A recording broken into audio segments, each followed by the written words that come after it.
আল্লাহ রাসূল সাল্লাল্লাহু আলাইহি সাল্লাম বলেন লাং তামাসসাকান নার, যে যার ভিতরের মধ্যে, যার পেটের মধ্যে আমার রক্ত প্রবেশ করবে, সে তাকে কোনোদিন জাহান্নামের আগুন স্পষ্ট করতে পারবেন না। মান্না সুবহানাল্লাহ।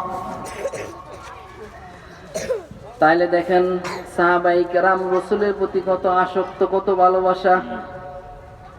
এক সাহাবী বলেন عن أبي هريرة رضي الله تعالى عنه قال قال رسول الله صلى الله عليه وسلم كل أمتي يدخلون الجنة إلا من أبى قالوا يا رسول الله ومن أبى قال من أطاني دخل الجنة ومن عصاني فقد أبى।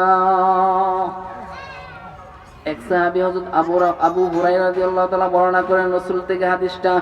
আবু হুরায়রা বলেন আল্লাহ